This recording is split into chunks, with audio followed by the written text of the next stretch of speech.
biar kita lebih bersemangat sama-sama. Walaupun kita sekolah minggunya online, kita sekolah minggunya hanya di rumah saja, biar lebih semangat kita akan yel-yel terlebih dahulu adik-adik. Nama yel-yelnya tepuk Yesus. Pasti semuanya ada yang sudah tahu, tapi ada yang belum tahu juga ya. Nggak apa-apa, Tante akan ajarin. Yang penting adik-adik ngikuti saja ya. Oke, siap? Yel-yelnya seperti ini. Tepuk Yesus. Yes. Sus. Yesus. Yes. Bagaimana, sudah bisa? Oke, gampang kan? Kalau sudah bisa, yuk sama-sama kita tepukan. Tepuk Yesus. 1, 2, 3. Tepuk Yesus. Yes. Sus. Yesus. Yes. Sekarang mari kita mau siapkan hati. Kita akan mendengarkan cerita firman Tuhan. Sebelum kita dengarkan cerita firman Tuhan, mari kita akan berdoa terlebih dahulu. Mari kita berdoa. Bapa di dalam surga, kami berdoa pagi hari ini. Kami mau dengarkan firman-Mu. Berkati kami supaya kami boleh menjadi anak sekolah minggu yang sungguh-sungguh mendengar dan memperhatikan firman-Mu. Terima kasih Tuhan, kami siap untuk menyambut firman Tuhan. Di dalam nama Tuhan Yesus kami berdoa dan mengucap syukur. Haleluya. Amin.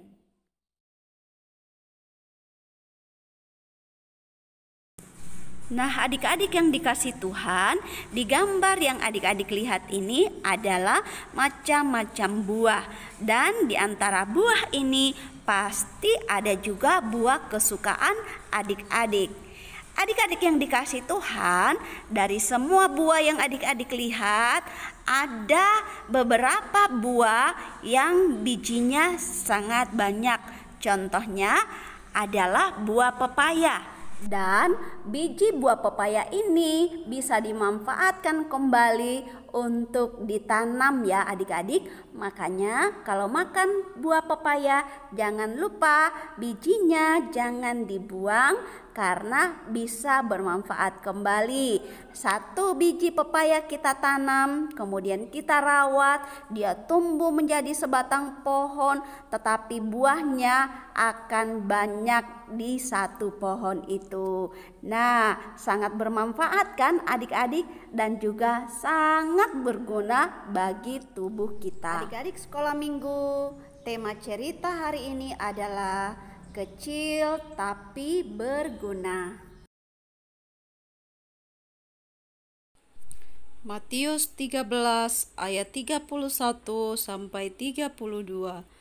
Yesus membentangkan suatu perumpamaan lain lagi kepada mereka, katanya, hal kerajaan sorga itu seumpama biji sesawi yang diambil dan ditaburkan orang di ladangnya.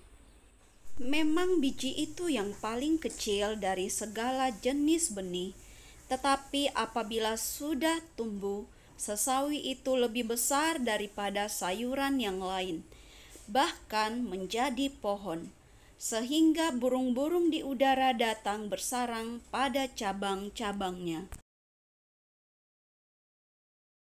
Nah, adik-adik, perumpamaan tentang biji sesawi adalah perumpamaan yang diajarkan oleh Tuhan Yesus kepada murid-muridnya untuk menggambarkan tentang kerajaan sorga. Nah, adik-adik yang dikasih oleh Tuhan, di dalam firman Tuhan tadi dikatakan bahwa biji sesawi adalah biji yang paling kecil dari segala jenis benih.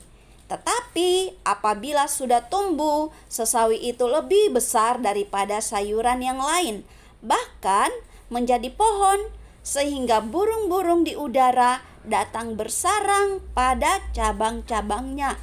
Wah, adik-adik yang dikasih Tuhan, biji sesawi ini hebat ya.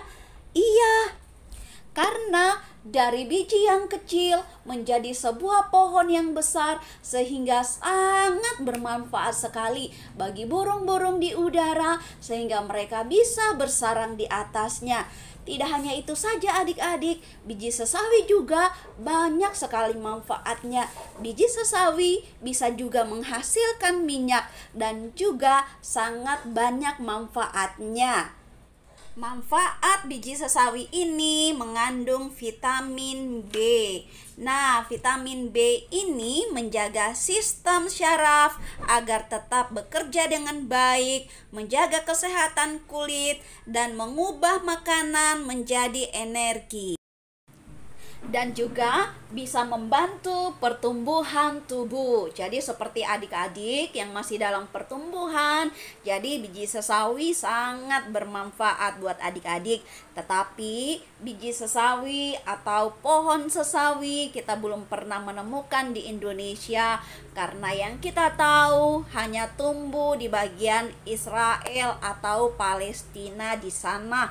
Nah, adik-adik yang dikasih oleh Tuhan, itulah tentang biji sesawi yang kecil, tetapi bisa bertumbuh menjadi pohon yang besar dan memiliki manfaat yang banyak juga. Nah, adik-adik, apakah hanya biji sesawi, biji yang terkecil? Tentu tidak. Ada beberapa biji yang kecil juga, seperti contoh biji anggrek. Biji anggrek bahkan lebih kecil, bahkan halus seperti pasir. Tetapi biji anggrek tidak bertumbuh besar seperti pohon biji sesawi. Itulah sebabnya Tuhan memakai biji sesawi sebagai perumpamaan tentang kerajaan sorga. Karena hanya biji sesawi dari biji yang kecil ditanam, kemudian bertumbuh menjadi pohon yang besar. Nah, adik-adik sekolah minggu yang dikasihi oleh Tuhan, dari perumpamaan ini kita bisa belajar bahwa kecil bukan berarti kita tidak bisa melakukan apa-apa, atau kecil kita tidak bisa berguna, atau kita tidak bisa melakukan sesuatu yang hebat. Adik-adik sekolah minggu bisa melakukan sesuatu yang hebat dengan memulai dari rumah, membantu mama, menyapu, mencuci piring, kemudian melipat pakaian, bahkan menolong teman kita yang membutuhkan pertolongan. Itulah hal-hal yang hebat yang dapat kita lakukan. Dan semuanya adalah perbuatan-perbuatan yang baik dan benar. Dan itulah yang menyangkut tentang kerajaan sorga. Karena kerajaan sorga berbicara tentang kebaikan. Kerajaan sorga berbicara tentang kebenaran. Oleh karena itu adik-adik jangan pernah berkata, aku masih kecil, aku gak bisa melakukan apa-apa, atau aku belum bisa melakukan sesuatu. Ingat adik-adik, kita punya Tuhan yang hebat, yang akan menolong kita untuk menjadi anak-anak yang hebat, menjadi anak-anak yang berguna. Jadi, walaupun kita kecil, tetapi kita berguna. Oke adik-adik sekolah minggu, sampai di sini cerita sekolah minggu. Kita sudah dengarkan cerita firman Tuhan hari ini. Biarlah setiap firman Tuhan yang kita sudah dengarkan boleh menjadi berkat bagi adik-adik semuanya. Baik, kita akan akhiri ibadah sekolah minggu pada pagi hari ini. Sebelumnya, mari kita berdoa terlebih dahulu. Bapa di dalam surga, kami bersyukur, kami berterima kasih buat pagi hari ini. Kami boleh bersama-sama mendengar dan belajar dari firman-Mu. Terima kasih Tuhan, Engkau boleh mengajari kami untuk menjadi anak-anak yang hebat, anak-anak yang luar biasa. Walaupun kami masih kecil, tapi kami bisa menjadi anak-anak yang berguna. Berguna bagi orang tua kami, berguna bagi bangsa kami, juga berguna bagi Tuhan. Terima kasih Tuhan, di dalam nama Tuhan Yesus kami berdoa. Amin.